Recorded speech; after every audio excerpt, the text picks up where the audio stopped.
ഒരു മുത്തശ്ശി തൻ്റെ മകളെ കാണാൻ വേണ്ടി ഇങ്ങനെ നടന്ന് മുത്തശ്ശി അവളുടെ വീട്ടിലെത്തി.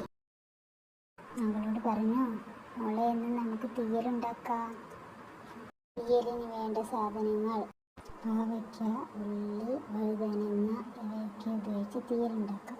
പാവയ്ക്ക തീയൽ ഉണ്ടാക്കുന്ന വിധം: പാവയ്ക്ക വട്ടത്തിലോ നീളത്തിലോ കനം കുറച്ചരിഞ്ഞെടുക്കുക. കുറച്ച് പച്ചമുളക്, സവാള ഇവ കൂടി അരിഞ്ഞ് ചേർക്കുക.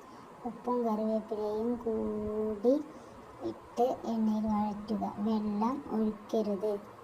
തേങ്ങ ചിരവിയെടുത്ത് വറുക്കുക. മൂപ്പെത്തുമ്പോൾ വറ്റൽമുളക്, അല്പം മല്ലി ഇവ കൂട്ടിച്ചേർത്ത് വറുക്കുക. ബ്രൗൺ നിറമാകുമ്പോൾ ഇവ മിക്സിയിലിട്ട് വെള്ളം ചേർക്കാതെ അരയ്ക്കുക. ഈ അരപ്പ് നന്നായി വെന്ത പാവയ്ക്കയിൽ ചേർത്തിളക്കുക.